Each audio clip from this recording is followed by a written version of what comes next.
Atos, capítulo 17. Paulo anuncia Jesus, o Messias. E tendo passado por Anfípolis e Apolônia, chegaram a Tessalônica, onde havia uma sinagoga judaica. Como fazia habitualmente, Paulo foi à sinagoga e por 3 sábados argumentou com aquele grupo de pessoas com base nas Escrituras, explicando e comprovando que se fez necessário que o Cristo padecesse e ressuscitasse dentre os mortos, e proclamava: Este Jesus que vos anuncio é o Messias. Assim, alguns dos judeus foram convencidos e se uniram a Paulo e Silas, bem como uma multidão de gregos obedientes a Deus e diversas senhoras da alta sociedade local. Porém, os líderes judeus sentiram forte inveja e reuniram alguns homens perversos dentre os desocupados e, agitando a população, iniciaram um tumulto na cidade. Invadiram a casa de Jason em busca de Paulo e Silas, com o objetivo de arrastá-los para o centro do ajuntamento da multidão. Todavia, não os encontrando, agarraram Jason e alguns outros irmãos e os entregaram aos governantes da cidade, exclamando: Estes que têm causado alvoroço em todo o mundo, agora chegaram também aqui. E Jason os hospedou em sua casa. Todos eles estão agindo contra os decretos de César, proclamando que existe um outro rei chamado Jesus. Ao ouvir tal denúncia, toda a multidão e os governantes da cidade ficaram apreensivos. Apesar disso, libertaram Jason e os demais irmãos, após o pagamento da fiança estipulada. Os bereanos estudavam a palavra. Então, logo ao cair da noite, os irmãos enviaram Paulo e Silas para Bereia. Chegando ali, dirigiram-se à sinagoga local. Os bereanos eram mais nobres do que os tessalonicenses, porquanto receberam a mensagem com vívido interesse e dedicaram-se ao estudo diário das Escrituras, com o propósito de avaliar se tudo correspondia à verdade. Dessa forma, muitos dentre os judeus creram, bem como um grande número de mulheres gregas da alta sociedade, e não poucos homens gregos. No entanto, quando os líderes judeus de Tessalônica tomaram conhecimento que Paulo estava ensinando a palavra de Deus em Bereia, rumaram imediatamente para lá, agitando e instigando a população. Rapidamente, os irmãos enviaram Paulo para o litoral, mas Silas e Timóteo permaneceram em Bereia. Os irmãos que acompanhavam Paulo o conduziram até Atenas, partindo depois com orientações para que Silas e Timóteo se reunissem com ele, assim que fosse possível. Paulo prega Jesus em Atenas. Enquanto Paulo esperava por seus companheiros em Atenas, ficou profundamente indignado ao perceber que a cidade tinha ídolos por toda parte. E sobre esse tema dissertava na sinagoga entre os judeus e os gentios obedientes a Deus, bem como na praça principal, diariamente, a todos aqueles que ali estivessem. Então, alguns filósofos epicureus e estoicos começaram a argumentar com ele. Alguns indagavam: o que deseja comunicar essa tagarela? Outros comentavam: parece ser um anunciador de deuses estranhos, pois Paulo lhes pregava as boas novas de Jesus e a ressurreição. Por essa razão, o levaram a uma reunião no Areópago, onde lhe questionaram: Podes revelar-nos que nova doutrina é essa sobre a qual dissertas? Pois estás nos apresentando pensamentos estranhos e desejamos compreender o significado de tais ideias. Porquanto os cidadãos de Atenas, assim como todos os estrangeiros que ali viviam, não se preocupavam com outro assunto senão falar e procurar saber as últimas novidades. Sendo assim, Paulo levantou-se no meio da reunião do Areópago e discursou: Caros atenienses, percebo que, sob todos os aspectos, sois muitíssimo religiosos.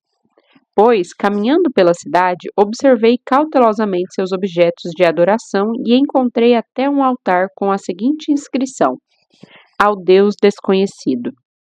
Ora, pois é exatamente este a quem cultuais em vossa ignorância, que eu passo a vos apresentar.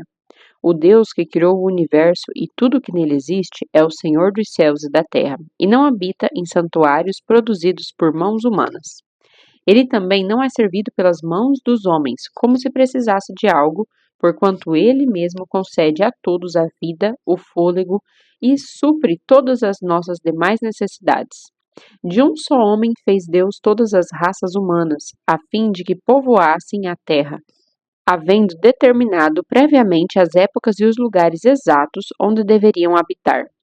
Deus assim procedeu para que a humanidade o buscasse e provavelmente, como que tateando, o pudesse encontrar, ainda que de fato não esteja distante de cada um de nós, pois nele vivemos, nos movimentando e existimos.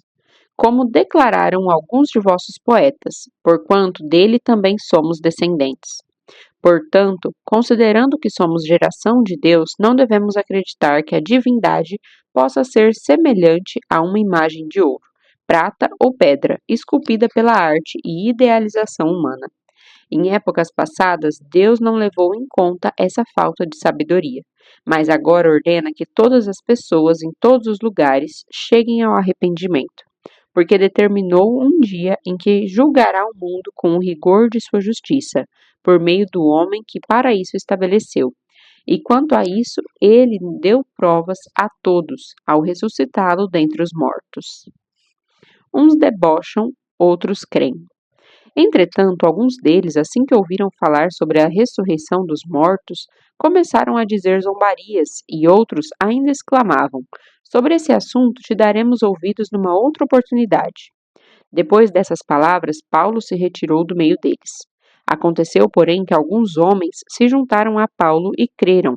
Entre eles estava Dionísio, membro do conselho do Areópago, e uma mulher chamada Dâmaris, e com eles algumas outras pessoas. Atos capítulo 18. Paulo faz tendas e prega Jesus. Logo depois desses acontecimentos, Paulo deixou Atenas e rumou para Corinto. Chegando ali, encontrou um judeu chamado Áquila, natural do Ponto, que tinha acabado de chegar da Itália juntamente com a sua esposa Priscila, pois Cláudio havia baixado um decreto intimando que todos os judeus se retirassem de Roma. Paulo então foi visitá-los. E percebendo que tinham a mesma profissão, Paulo passou a morar e trabalhar com eles, pois eram fabricantes de tendas. Assim, todos os sábados, ele argumentava na sinagoga e convencia tanto a judeus quanto a gregos. Paulo dá tempo integral ao ensino. Depois que Silas e Timóteo chegaram da Macedônia, Paulo começou a consagrar todo o seu tempo ao ensino da palavra, explicando aos judeus que Jesus é o Messias. Contudo, como estes se opuseram e proferiram insultos graves, Paulo sacudiu a roupa e os sentenciou: Caia sobre as vossas próprias cabeças toda a responsabilidade de vossas faltas. Eu estou inocente quanto ao meu dever, e de agora em diante vou dedicar-me aos gentios. Então, saindo da sinagoga, Paulo dirigiu-se à casa de Tício Justo, homem que obedecia a Deus e que morava ao lado da sinagoga. Crispo, administrador da sinagoga, creu no Senhor, ele e toda a sua casa, e da multidão dos coríntios que os ouviam, muitos criam e eram batizados. Numa certa noite, o Senhor falou com Paulo por meio de uma visão, dizendo: Não tenhas medo, continua pregando e não te cales, pois eu estou contigo e nenhuma pessoa ousará fazer-te mal ou ferir-te, porquanto tenho muita gente nesta cidade. Assim, Paulo permaneceu ali durante 1 ano e 6 meses, ensinando a palavra de Deus ao povo. Galho não vê crime em Paulo. Quando, porém, Galho era procônsul da Acaia, os judeus se levantaram unânimes contra Paulo e o conduziram ao tribunal, protestando: Este persuade os homens a adorar a Deus de uma forma contrária à lei. No momento em que Paulo daria início à sua defesa, Galho os admoestou: Se em realidade houvesse, ó judeus, alguma afronta grave ou crime, certamente com razão eu os ouviria. Entretanto, visto que se trata de uma questão de palavras e nomes de sua própria lei, ora resolvei isto vós mesmos, pois não quero me dispor a ser juiz desses assuntos. E ordenou que fossem expulsos do tribunal. Então, todos se voltaram contra Sóstenes, administrador da sinagoga, e o espancaram em frente ao tribunal. Contudo, Galho não expressou qualquer perturbação diante desse episódio. Paulo conclui sua segunda missão. Paulo ficou com Corinto por vários dias. Por fim, despedindo-se dos irmãos, navegou para a Síria, levando em sua companhia Priscila e Áquila. Porém, antes de embarcar, raspou a cabeça em Cencreia por causa de um voto que havia feito. Chegaram então a Éfeso, onde Paulo deixou Priscila e Áquila. Ele, no entanto, depois de entrar na sinagoga local, começou a pregar para os judeus. Estes rogaram que permanecesse por mais algum tempo. Todavia, ele não aqueceu. Mas, ao despedir-se deles, ponderou: se Deus quiser, voltarei para vós outros. E, embarcando, partiu de Éfeso.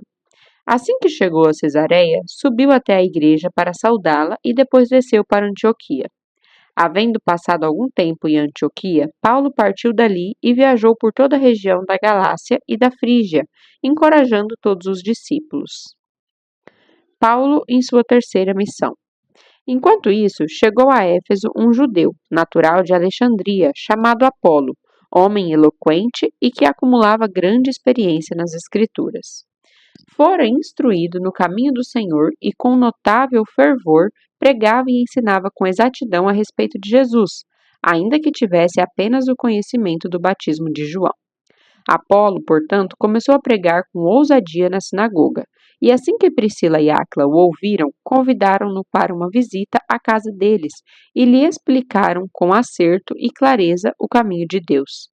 Então, desejando ele viajar para Acaia, os irmãos o animaram e escreveram aos discípulos solicitando que o recebessem.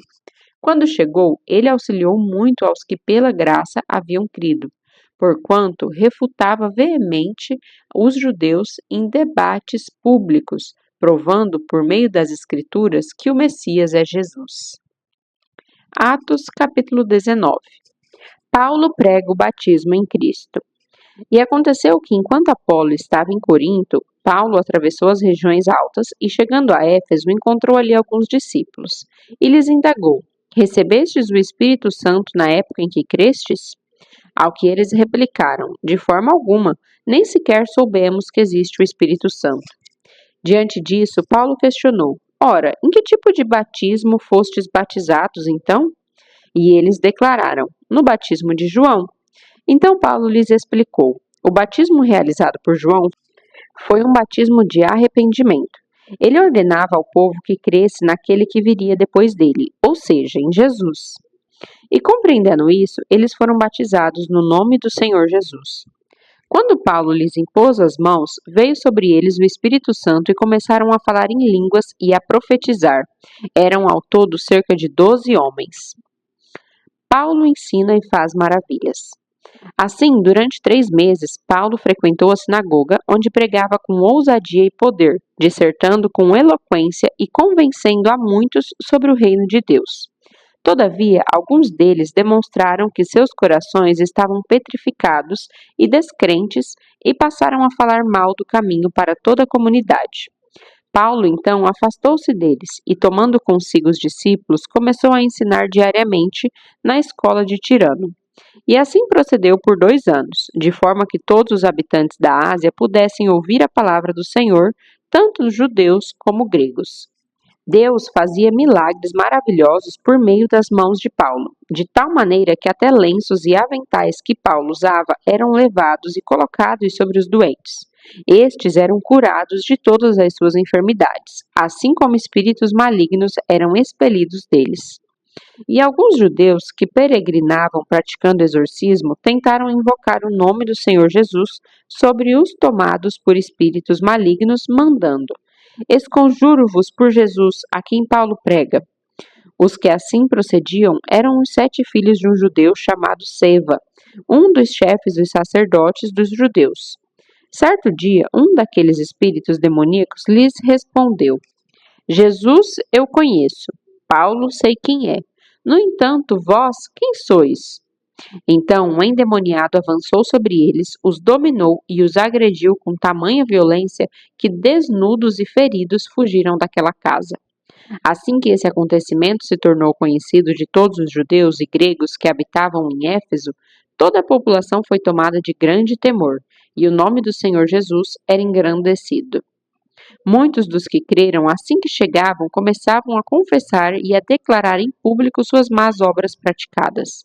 Da mesma forma, muitos dos que haviam se dedicado ao ocultismo, reunindo seus livros de magia, os queimaram diante de toda a comunidade reunida.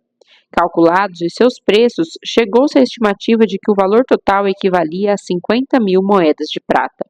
E assim, a palavra do Senhor era grandemente propagada e prevalecia poderosamente. Paulo envia Timóteo e Erasto. Passados esses acontecimentos, Paulo decidiu no seu espírito ir para Jerusalém, passando pela Macedônia e pela Caia, e projetava: depois de haver estado ali, é necessário igualmente que eu veja Roma. E enviando à Macedônia 2 dos seus cooperadores, Timóteo e Erasto, ficou por mais algum tempo na província da Ásia. Tumulto na Assembleia do Povo. Naquele tempo aconteceu grande alvoroço por causa do caminho. Um ourives chamado Demétrio, que confeccionava miniaturas de prata do templo de Diana e proporcionava grandes lucros aos artífices, promoveu uma reunião destes com os demais trabalhadores dessa profissão e lhes declarou: Senhores, sabeis que deste ofício vem o nosso enriquecimento. Estais observando e ouvindo que não apenas em Éfeso, como também em quase toda a província da Ásia, esse indivíduo Paulo tem persuadido e alterado o modo de viver de muitas pessoas, afirmando que deuses feitos por mãos humanas não têm poder divino. Ao continuar isso, corremos o risco de ver não apenas nossa arte perder o prestígio que ostenta diante de todos, como também de o templo da grande deusa Diana cair em descrédito. E mais, de a própria deusa, hoje adorada em toda a província da Ásia e em todo o mundo, ser destituída de sua majestade divina. Assim que ouviram isso, foram tomados de grande ira e começaram a exclamar: Grande é a Diana dos Efésios. Rapidamente toda a cidade foi envolvida por absoluto alvoroço. O povo correu alucinado para o teatro, arrastando os companheiros de ministério de Paulo, os macedônios Gaio e Aristarco. Então Paulo quis apresentar-se à multidão, mas os discípulos o contiveram. Também alguns dos oficiais religiosos romanos, amigos de Paulo, chegaram a mandar-lhe um recado expresso, rogando-lhe que não se arriscasse a ir ao teatro. A assembleia estava em total confusão. Uns gritavam de uma forma, outros protestavam de outra, e a maior parte das pessoas nem sabia ao certo por que estavam concentradas ali. Um grupo saído da multidão julgou que Alexandre fora o causador daquele tumulto, quando os judeus o impeliram para que fosse à frente. Ele, por sua vez, fazia sinal com as mãos, solicitando silêncio ao povo, para que pudesse expressar sua defesa pública. Todavia, assim que perceberam que ele era judeu, todos a uma só voz exclamaram durante quase 2 horas sem parar: Grande é a Diana dos Efésios. Então, o secretário-geral da cidade acalmou a multidão e ponderou-lhes: Caros cidadãos efésios, quem porventura desconhece que a cidade de Éfeso é guardiã do templo da grande Artemis e de sua imagem que caiu de Zeus? Portanto, considerando que estes acontecimentos são inegáveis, convém que vos aquieteis e nada façais irrefletidamente. Porque estes homens que aqui trouxestes não são ladrões de templos, nem tampouco blasfemaram contra nossa deusa. Assim, se Demétrio e os artífices que o acompanham têm alguma queixa contra alguém, os tribunais estão abertos, e há proconsúles para isso. Eles que apresentem suas denúncias ali. Contudo, caso haja qualquer outro pleito, este deverá ser decidido em assembleia regular, conforme a lei. Porquanto, da forma como estamos procedendo, corremos o perigo de sermos acusados de perturbar a ordem pública, tendo em vista o tumulto ocorrido hoje. E neste caso, não nos haveria motivo razoável que pudéssemos alegar para justificar tamanha movimentação do povo. E tendo dito isso, desfez a assembleia.